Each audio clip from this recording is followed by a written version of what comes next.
Je vais partager avec vous mon écran.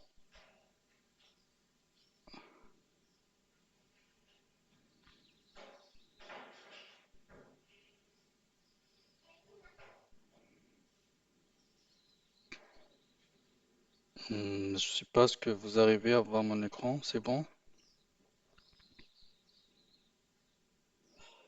Très bien. Ok, alors aujourd'hui c'est la première séance en Spring Sécurité.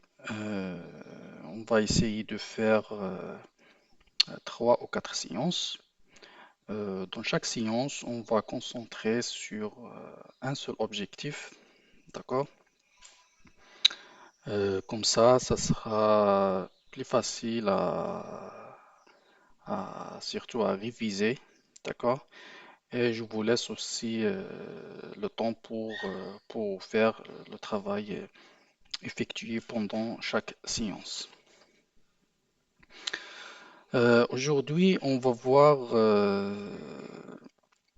un type de sécurité des API qui s'appelle le Basic Auth.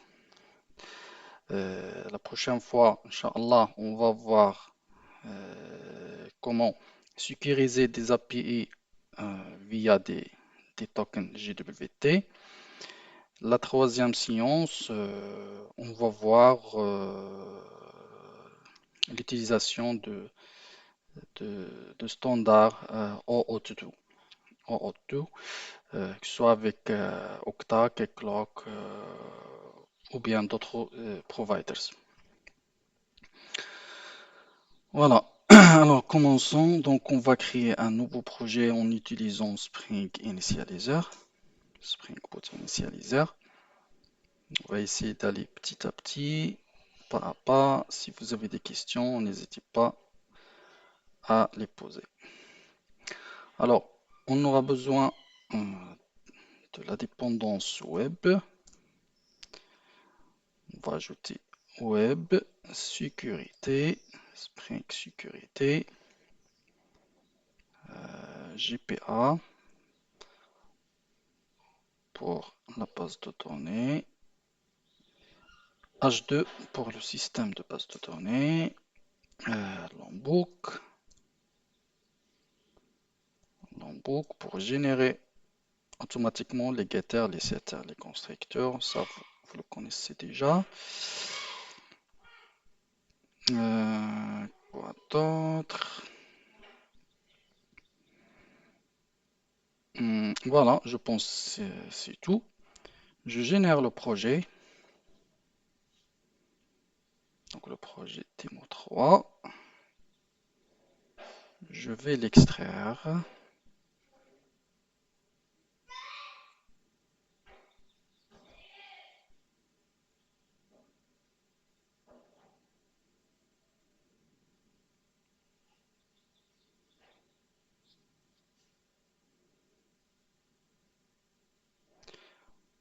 Alors, j'ouvre. Donc démo 3, il est où?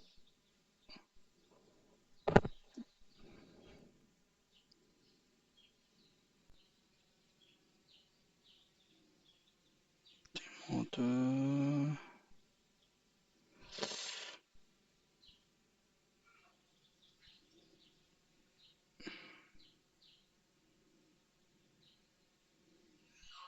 J'actualise.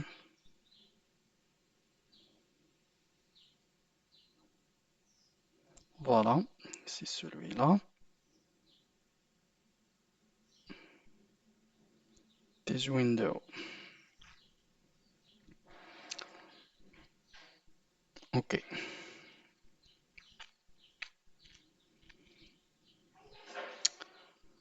Alors, c'est bon, vous m'entendez bien pour commencer? Ok, nice. Alors, pour sécuriser des API en utilisant Spring Sécurité, la première chose qu'on devrait faire, c'est la configuration de Spring Sécurité. Pour ce faire, il faut aller dans Main et créer une classe de configuration. On va le mettre dans un package config. On va donner un nom à cette classe, par exemple, security config.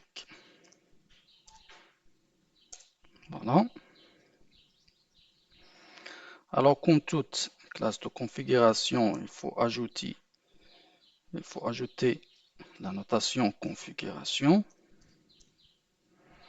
pour dire à Spring Boot que cette classe, elle contient des beans qu'il faut les créer, l'initialiser et les mettre dans le contexte de Spring Boot. Alors, on va créer notre premier bean.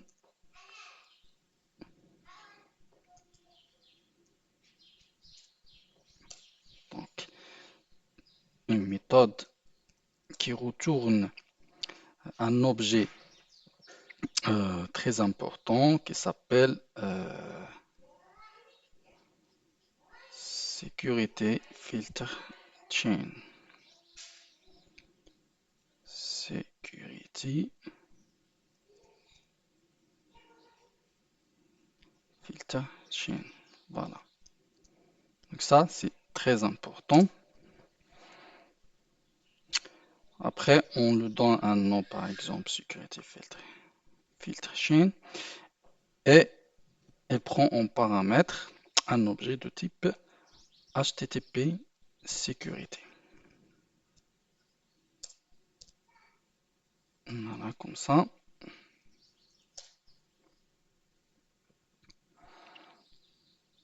Alors, on va faire une petite configuration.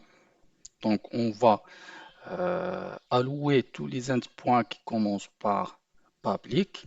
Par contre, tous les autres endpoints qui commencent soit par /admin, /user ou autre chose, ils doivent être authentifiés. Donc pour cela, on va faire http security authorize http request. Après, on paramètre une fonction lambda, comme ça, hot point. Alors, request matcher, c'est-à-dire si l'endpoint il commence par /public. Alors ça, c'est permit all, c'est-à-dire on n'aura pas besoin de s'authentifier.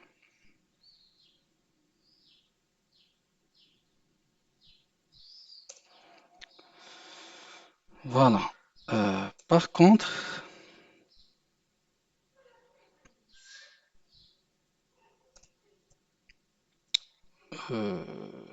any request, tous les autres requests doivent être authenticated. Point. Alors là, on utilise le type de sécurité qu'on va utiliser. Donc, comme je disais au premier, on va dans cette séance, on va utiliser seulement le basic auth. Donc là, on doit retourner un objet HTTP basique. Comme ça. Et on ne va pas le configurer, on va mettre la configuration par défaut. Donc pour ça, on va mettre default, customizer default. Voilà. Et on retourne l'objet http security.build.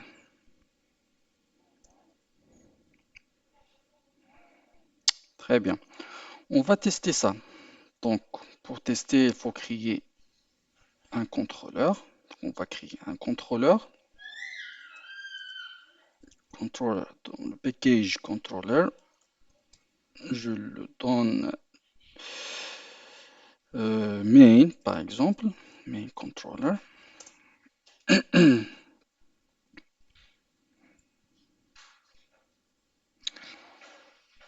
avec la notation controller rest controller. Je vais créer trois méthodes. Une méthode public string hello par exemple. Ça c'est public, donc de type get mapping public slash hello par exemple. Return hello from public. Après, je vais créer une autre méthode, un autre endpoint, users hello, public string hello user, return hello from user.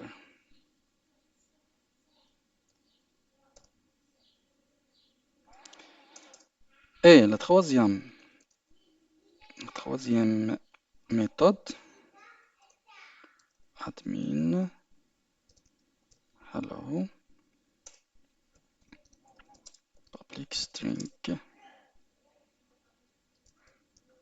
hello admin return hello. Voilà. C'est bon, on va tester. Et au fur et à mesure, on ajoute d'autres configurations. Donc on va tester ça. Maintenant, je lance l'application. Je vais essayer d'accéder à un endpoint public slash hello, puis un endpoint user hello et admin hello. Voilà, j'ai déjà des endpoints sur Bruno. Je vais les utiliser. Alors, comme vous voyez ici, slash public slash hello, normalement, doit marcher. Donc, vous voyez hello from public. Par contre, user, donc user avec S, pour respecter les règles des API REST. Alors, 401, unauthorized. Et admin, non autorisé. D'accord? C'est bon. Alors maintenant, comment utiliser basic HTTP basic auth. Alors la première chose, on devrait avoir déjà des utilisateurs, d'accord? Des utilisateurs, deux utilisateurs, un utilisateur avec le rôle admin et l'autre avec le rôle user. Donc dans le package config, je vais créer une classe. Donc on va faire ça de d'autres façons. La première, c'est des utilisateurs qui sont stockés en mémoire. Et après, on va voir un exemple comment stocker un utilisateur dans une base de données H2. Alors, on va créer une classe in-memory user. In-memory user. Comme ça. Donc, c'est une classe de configuration. On ajoute la notation configuration parce que elle contient des bins. On crée notre bin, puis public. Elle retourne quoi? Elle retourne un objet de type indb,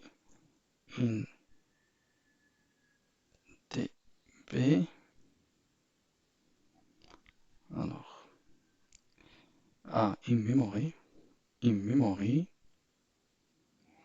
user design manager. Voilà celui-là. Donc ça permet de stocker des utilisateurs dans la mémoire.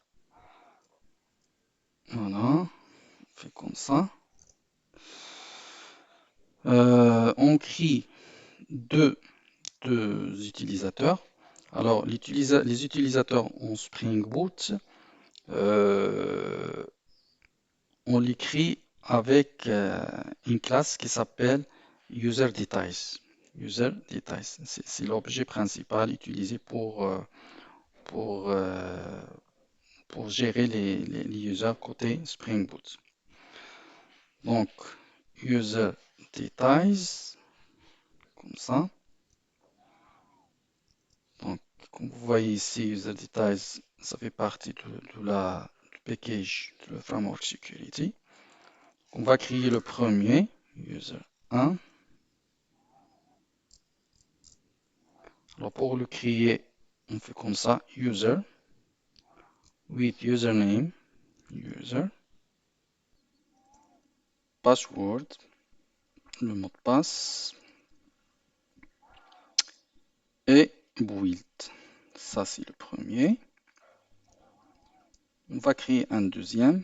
User, ce user aussi fait partie de package Spring Framework Security.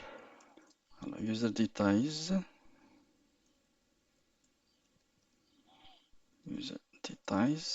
admin,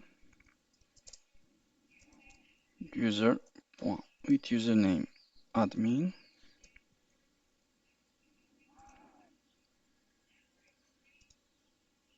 password admin et .build. Voilà, on a deux users. Je peux ajouter aussi le rôle. Donc roles, ça c'est un user et ça c'est un admin.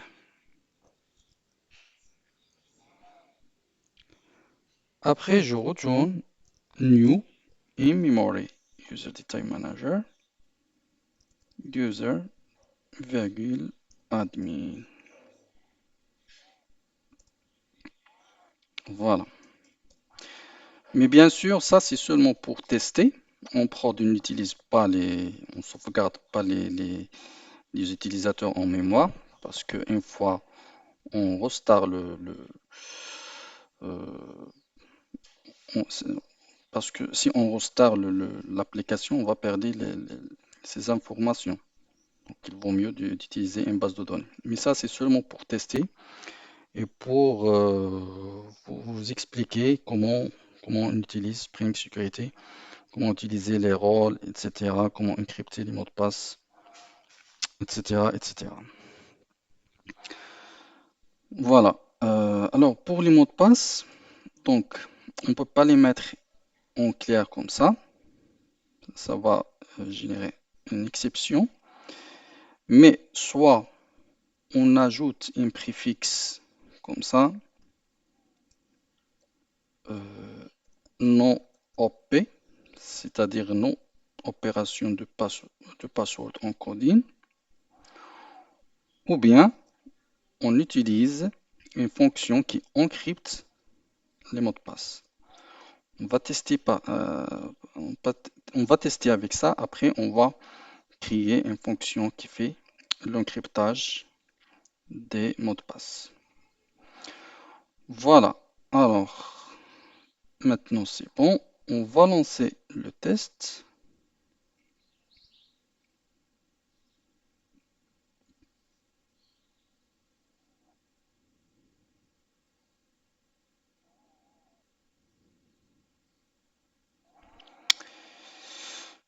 Bon, hi user, hello. Voilà. Donc, hello from user. Il y a un problème ici. Alors, hi public. Hi user.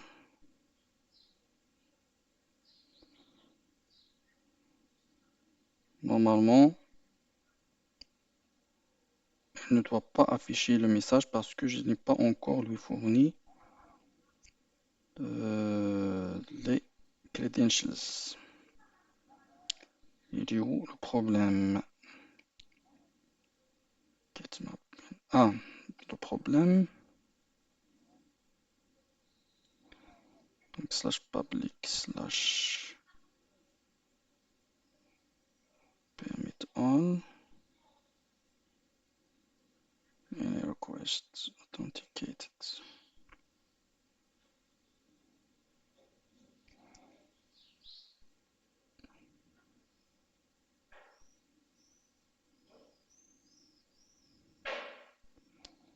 Je vais fermer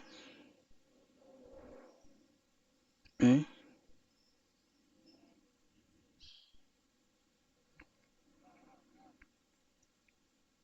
je reteste. Alors, public, c'est bon, c'est public, ça marche. User, non, ça c'est pas bon. Ah, donc, ah, d'accord. Parce que j'ai ici autorisation, voilà, c'est pour ça il marche. Parce que j'ai ici autorisation basique, ça c'est le code base 46 de user de point user. Voilà, alors je lance comme ça et comme vous voyez, j'ai ici 401 unauthorized. Pour s'authentifier, il y a deux façons. Soit on clique sur Auth, on choisit Basic Auth, d'accord? Et on met ici le user, puis le mot de passe, et ça va marcher, d'accord? Ou bien, dans le headers, on ajoute autorisation, d'accord?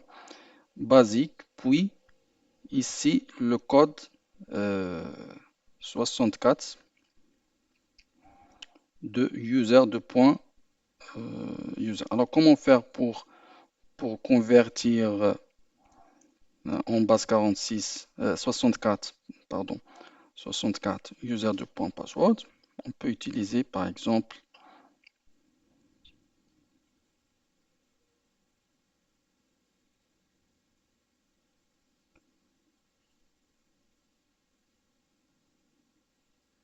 euh, m'entendez?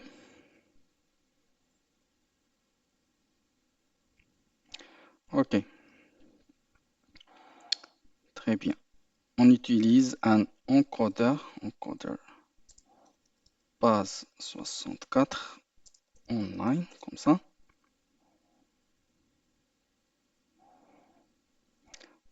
Par exemple, j'ai j'ai le nom d'utilisateur user, deux points, password, comme ça.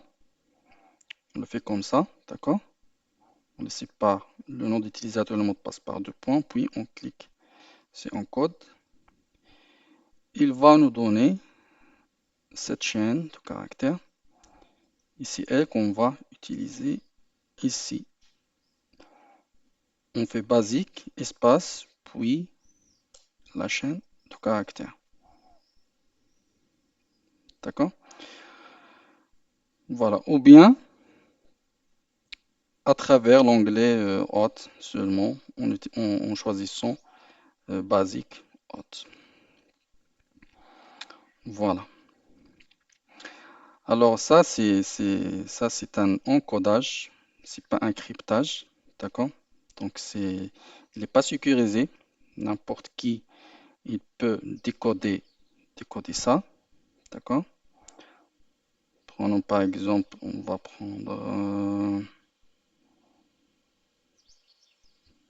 prendre celui-là.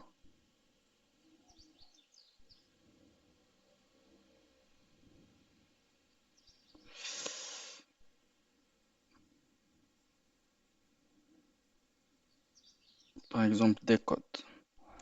Alors, regardez, si on fait comme ça, T-code, il va nous afficher les informations. Vous voyez? Donc ça, c'est pas un hachage, c'est pas un cryptage, c'est pas un chiffrement, mais c'est seulement un encodage simple utilisé pour surtout pour lorsqu'on qu'on veut par exemple envoyer des binaires à travers des protocoles HTTP ou bien HTTPS. Ces protocoles, ils exigent que l'information soit en texte. Donc on utilise souvent cette fonctionnalité pour convertir ces données binaires en- en format base 64. Mais c'est pas sécurisé.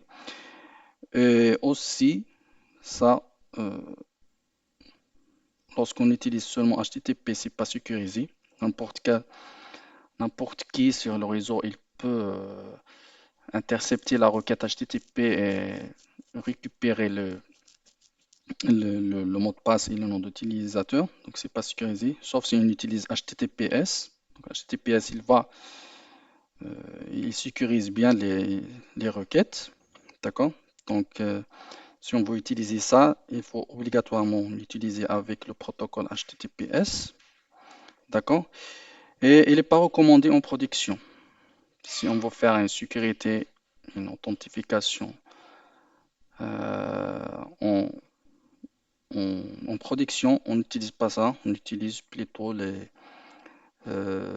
soit les JWT ou bien les providers OAuth2, OpenID Connect, etc. Les protocoles avancés de sécurité. Voilà. Alors, maintenant, comme vous voyez, j'ai /admin/hello. J'arrive à voir le message. Si je fais user, j'arrive aussi à voir le message. Pourquoi? Parce que dans la configuration, j'ai pas mis en place la notion des rôles. D'accord? Ici, je dis que n'importe quel endpoint, il suffit d'être authentifié pour y accéder. D'accord? Pour forcer la vérification des rôles, on doit ajouter quelque chose comme ça. Request matcher. Par exemple, /admin/ étoile étoile va avoir le rôle admin. Request matcher users / étoile étoile point as role user. Voilà, je relance.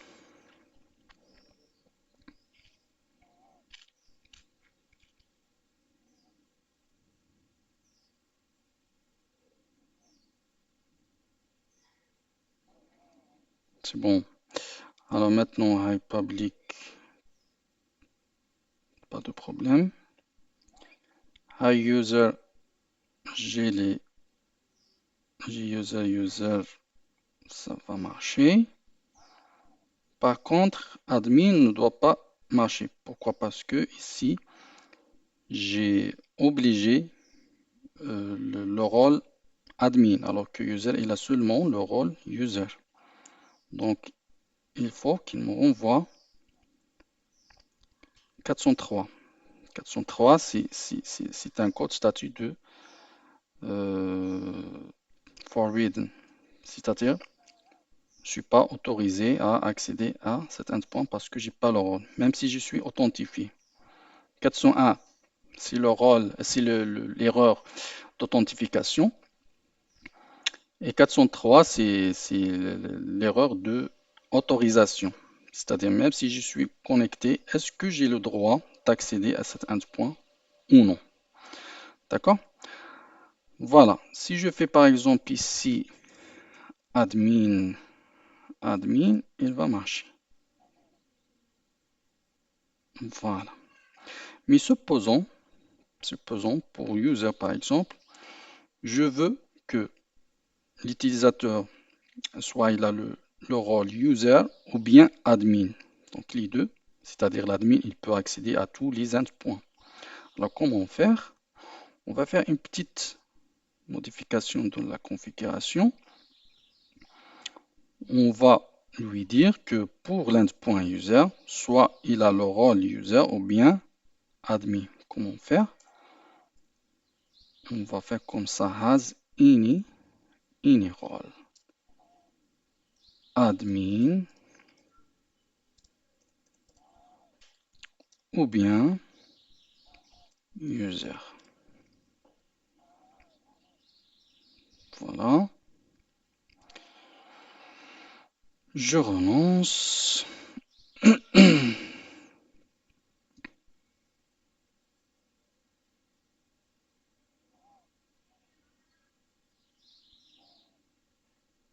Alors regardez, ça marche bien pour le user et normalement il doit marcher aussi pour l'admin. Voilà, c'est bon.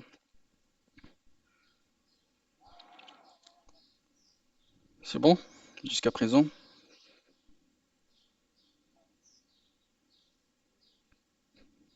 Pas de questions? Ok, on continue. Alors là, on a fait des règles générales pour tous les endpoints qui commencent par /admin. Mais supposons qu'on a une autre méthode qu'on va lui vérifier avec le rôle admin, mais qu'on ne commence pas par admin. Ou bien la même chose pour user. Alors, qu'est-ce qu'on va faire? Alors, je vais créer une troisième méthode.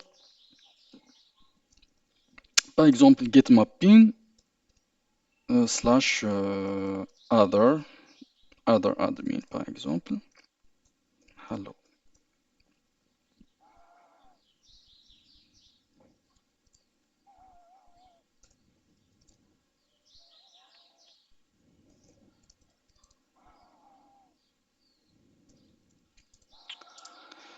Alors, comment faire? Alors là, je peux ajouter une annotation qui s'appelle pre-authorize. Pre-authorize. C'est très populaire, cette annotation. Alors, il y a pre-authorize et il y a post-authorize. D'accord? Has role admin. C'est quoi la différence entre pre-authorize et post-authorize? Alors, pre-authorize, il va faire la vérification des rôles avant l'exécution de la méthode. D'accord? Par contre, post-authorize, il va faire la vérification après l'utilisation, après l'exécution de la méthode. D'accord? Mais là, ce qu'on veut, c'est vérifier que cet utilisateur, il a le rôle admin, puis on exécute la méthode et on récupère les données. Et pre-authorize, c'est la notation la plus utilisée. Post-authorize, c'est rarement qu'on l'utilise, mais je vais vous donner un exemple, un petit exemple avec post-authorize pour savoir comment elle fonctionne. Alors, on va retester ça.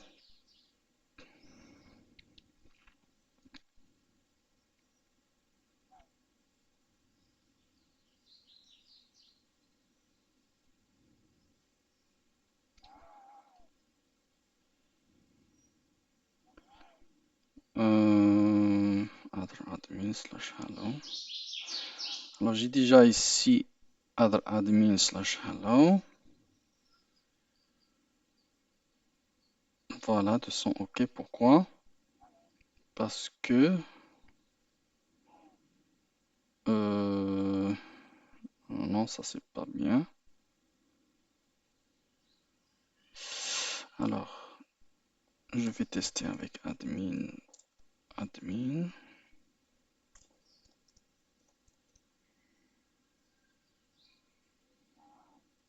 Donc ça marche. Ah, ça n'a pas marché. Pourquoi? Parce que j'ai oublié quelque chose de très important.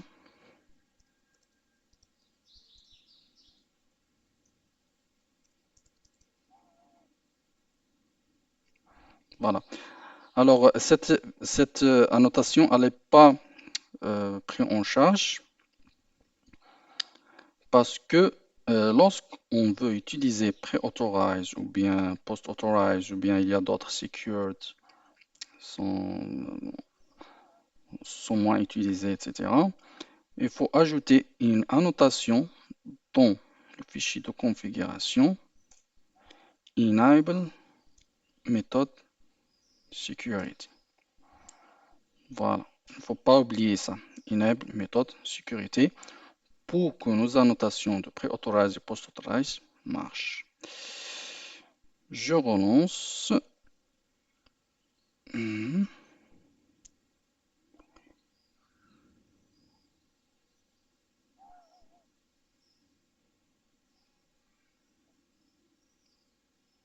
Je teste maintenant avec user. Regardez, ça n'a pas marché. Donc c'est ça ce que j'attends.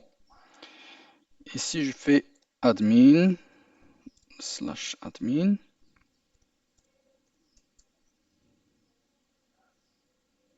voilà, ça marche. Très bien.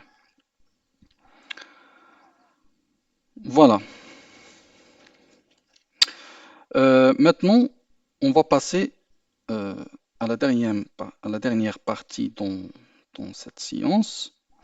C'est l'utilisation des users dans la base de données.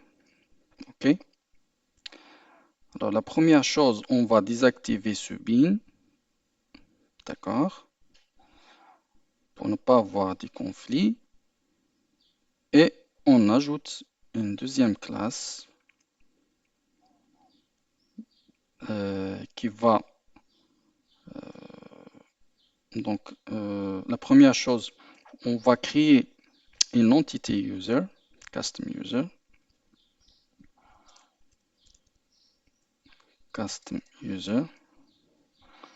qu'on va insérer dans la base. Donc, c'est une entité. Donc, j'ajoute la notation entité.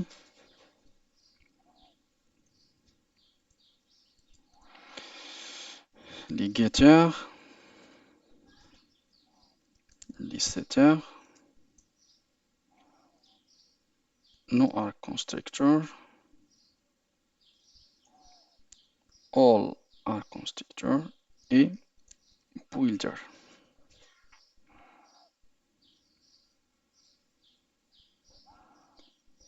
J'ajoute les attributs, donc ID, generated value, private long ID, private username, private string password et private string rows. Voilà, c'est bon.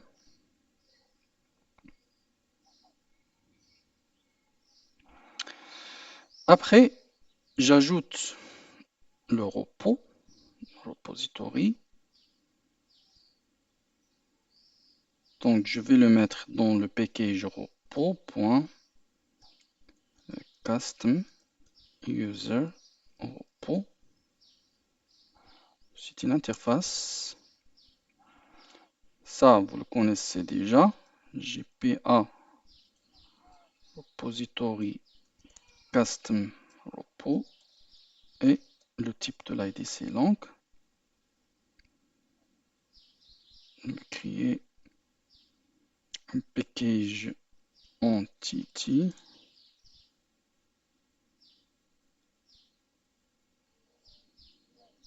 pour organiser les classes. Voilà, ici j'ajoute la notation repository. Et ce qui m'intéresse ici, c'est une fonction qui retourne les utilisateurs en utilisant leur username.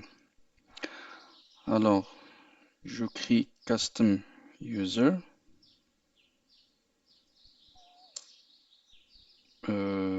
Find by username. String username. Voilà, c'est tout. Donc, le GPI il va lire find by et il va implémenter automatiquement la fonction. Ça, vous connaissez déjà. Et il vaut mieux, au lieu d'utiliser seulement custom user, il vaut mieux retourner optional. Non, c'est pas ça. Optional custom user. Ça fait partie des bonnes pratiques parce que optional, il gère bien les exceptions nulles. Voilà. Il me reste le service. Alors, j'ajoute mon service dans la couche service user, user custom user service.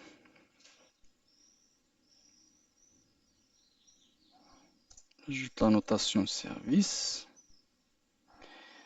Mais là, il faut obligatoirement implémenter pour qu'il soit reconnu par Spring Security. Il faut implémenter un service qui s'appelle User Detail Service. User Detail Service. OK. Et implémenter la méthode load user by username. Voilà, ça c'est obligatoire parce que le framework de sécurité, il cherche pour les utilisateurs, il cherche les utilisateurs qui implémentent cette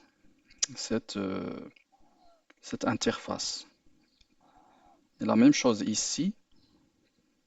Vous voyez ici une Memory User Detail Manager, mais si vous rentrez, vous allez voir que ça, il implémente bien Extend User Detail Service. C'est ça le type qu'il utilise pour chercher les users. OK. Alors, je continue à implémenter cette méthode load user by name. Donc, j'ai besoin de repos, private final custom user repos. Voilà. Donc, au lieu de créer AutoWired, il vaut mieux d'utiliser l'injection par constructeur. C'est très recommandé. Il faut éviter AutoWired. Voilà. Après, on a besoin d'un utilisateur de type UserDetail, comme vous voyez ici. On a UserDetail. Donc, la même chose, on va créer des objets de type UserDetail ici. Et on va l'alimenter par les informations qui proviennent de repos. Alors, je vais faire comme ça. User detail, user égale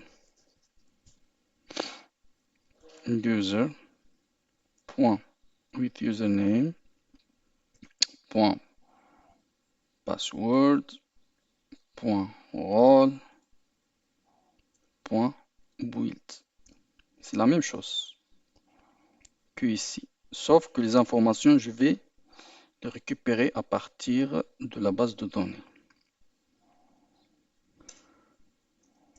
Voilà. Je crée un custom user. Custom user. Custom user égale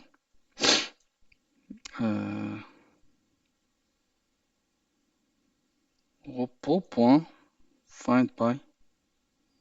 J'utilise ma méthode findBy username. Ça. Alors, puisque j'ai utilisé optionnel, il faut que je lance une exception ici. Or as throw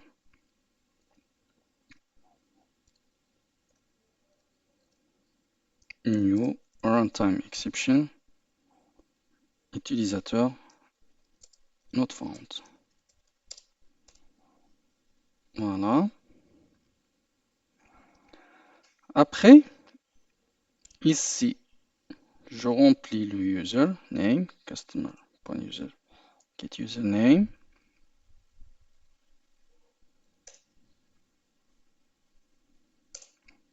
Password custom user.get password.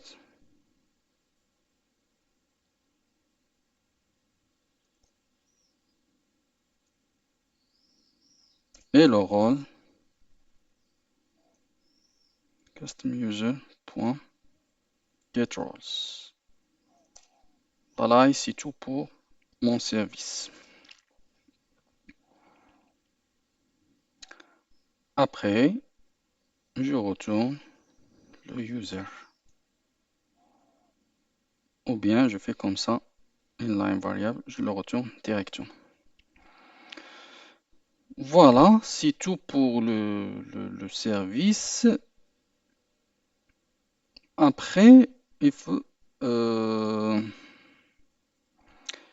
il faut créer trois utilisateurs. Donc, je vais dans config. J'ajoute une classe, par exemple, indb user. C'est une classe de configuration. Non. Je vais implémenter command line runner, ça vous le connaissez. Vous le connaissez déjà. Donc, soit je l'utilise ça dans une classe séparée, ou bien je peux aussi dans la classe principale des mots application, je peux l'utiliser ici. Moi, je préfère créer une classe séparée pour laisser les choses propres. Après, je crée deux utilisateurs. Mais avant, j'ai besoin de repository. Donc, private final custom user repo.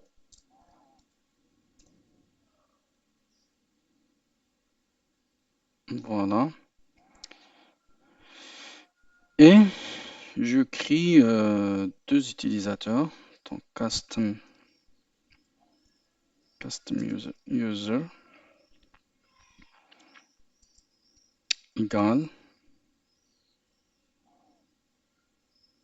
J'ai la notation builder, donc je peux utiliser le builder ici. .builder.build. Et je fais comme ça. .username, par exemple Imran. .password Imran. .rows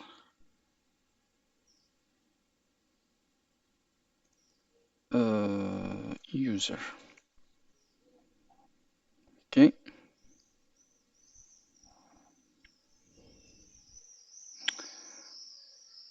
je crée un deuxième utilisateur,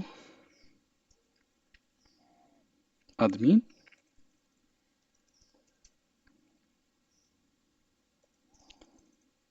Admin. Alors, je vais mettre ici Khalid.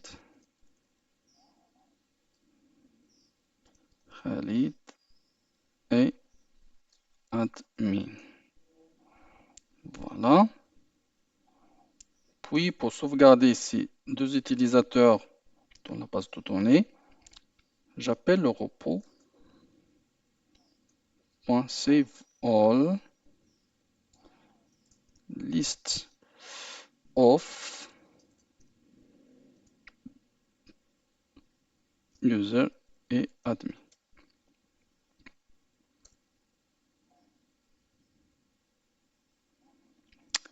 Qu'est-ce qui se passe?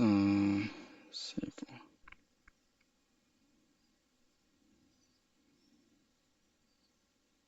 Mhm. Alors là, c'est pas customer user, mais c'est customer. Pardon. C'est customer, c'est custom user. Personne m'a averti, c'est ça. Ok, pas de souci. Je reviens. Alors, voilà. Très bien. Il ne faut pas oublier la notation components. D'accord? Pour qu'il crée un bin de type command liner et exécute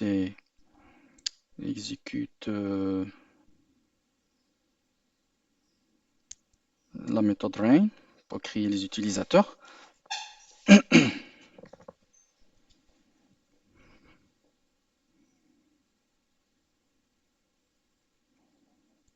Pardon. Oui, c'est ça.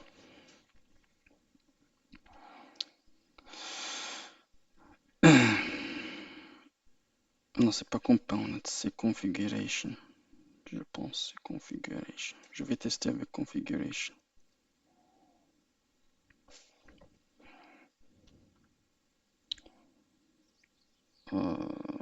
Voilà.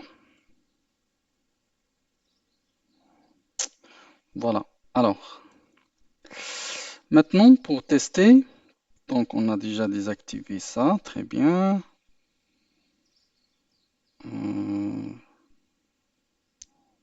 On a le customer service. Voilà.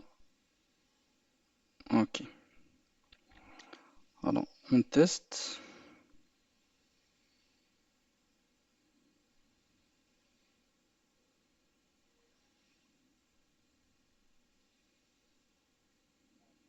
Implementation. Alors maintenant avec Hey Public, c'est bon. Hey User, c'est pas bon. Alors le user il s'appelle Imran. Imran. On a un problème. Qu'est-ce qu'il dit en log?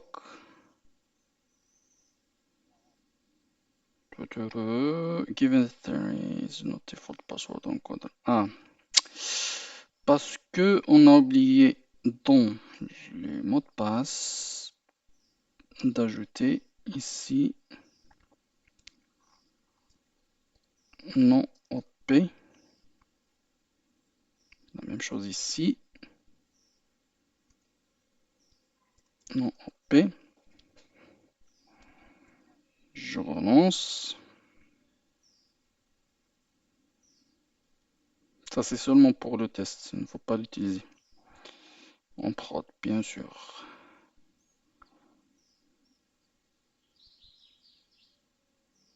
Voilà, allow from user. Hi, admin. Alors, l'admin s'appelle Khalid.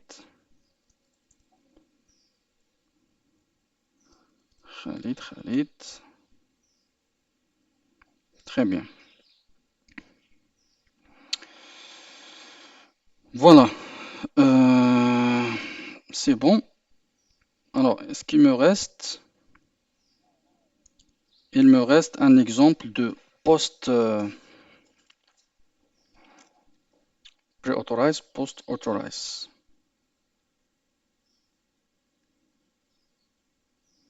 C'est bon? Vous me suivez bien? Ok.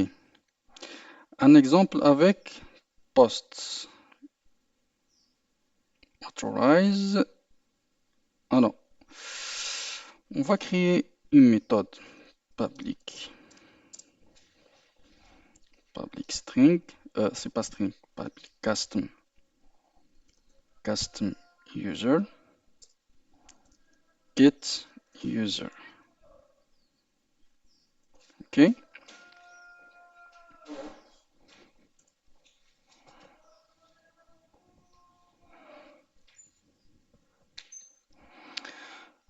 Alors, je vais créer un end.getMapping slash users slash ID. D'accord? Je vais envoyer un ID pour récupérer l'utilisateur qui correspond à cet ID. Donc ici, j'ajoute la notation path variable de type long ID. J'ai besoin de repos. Je vais l'injecter. Private final custom repos. Add constructor pour l'injection des dépendances. Après, je vais faire return repos.findById. Voilà. Optional, ok. Or as true.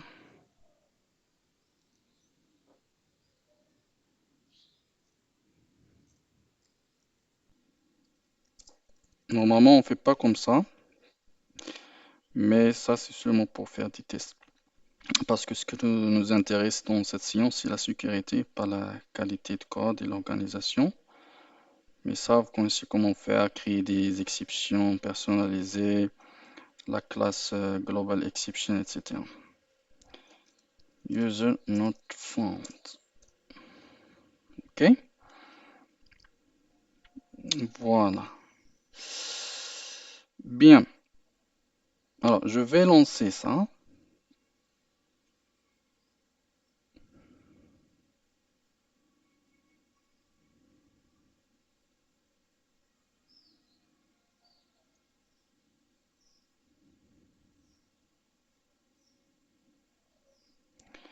Alors, j'ai un end.getUser. Alors, je vais mettre l'utilisateur, par exemple, Imran.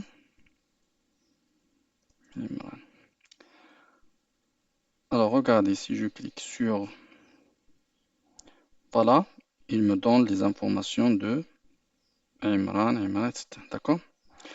Mais le problème, c'est que lorsque je fais comme ça, 2, alors je suis un utilisateur simple, mais quand je fais use/2, ça m'affiche les informations de Khalid, qui est l'admin. D'accord? Et ça, c'est pas bon. C'est un grand problème de sécurité. D'accord? Il y a plusieurs méthodes pour traiter ça, mais la plus simple, c'est l'utilisation de post-authorize. Alors, comment faire? J'arrête, je reviens vers le contrôleur et j'ajoute post-authorize. OK, comme ça. Et je fais return object. Alors, l'objet retourne ici custom user.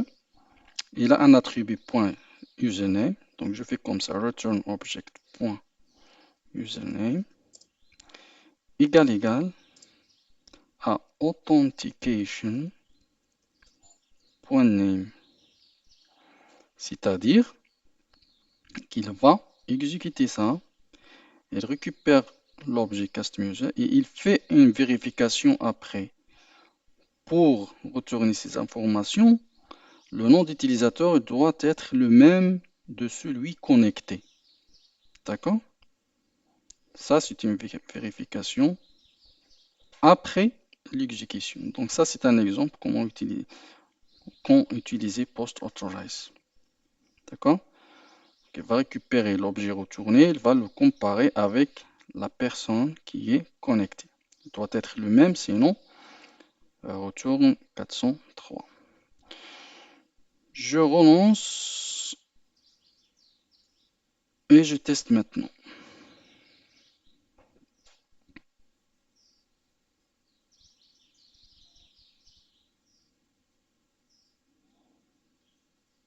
Alors, je teste avec /1, c'est l'utilisateur connecté. Il m'a bien affiché les informations, c'est bon. Et /2, 403, format. D'accord? Très bien. Il me reste une dernière partie, c'est l'encryptage des mots de passe. Comme vous voyez ici, les mots de passe sont clairs et ça, c'est très grave. Alors, comment faire pour protéger les mots de passe? On ajoute une fonction de hachage. Hachage, ça veut dire création d'une empreinte d'une information donnée. Dans notre cas ici, c'est le password. D'accord? Alors, je vais dans sécurité config et j'ajoute un deuxième bin. Comme ça, bin public,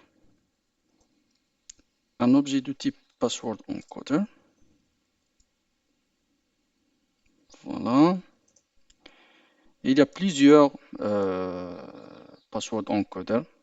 Il y a des fonctions de hachage. Il y a le MD5, il y a le SHA 256, il y a Bcrypt et il y a Argon 2. Mais le plus recommandé, c'est Bcrypt.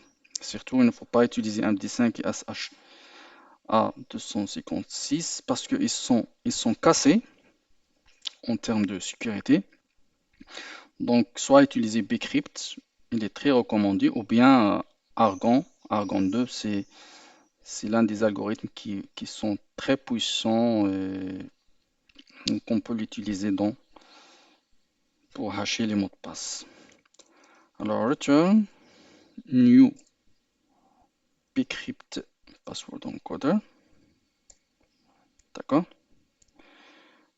On revient maintenant ici et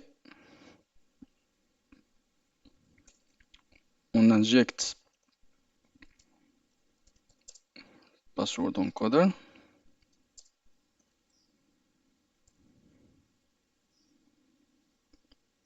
On ajoute au constructeur. Et au lieu d'utiliser non-op, voilà, on fait comme ça. Password encoder, point, encode. Voilà. Ici, la même chose. Point encode. Khalid. Et voilà. Je relance.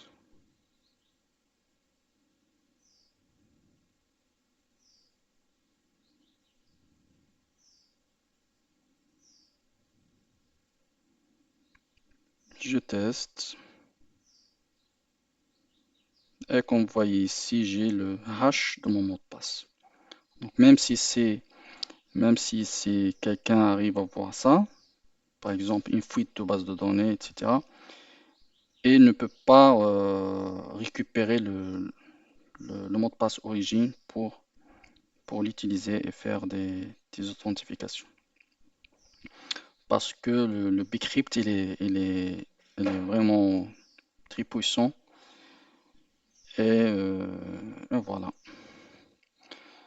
Donc voilà, on arrive à la fin de cette séance. J'espère que vous avez bien compris.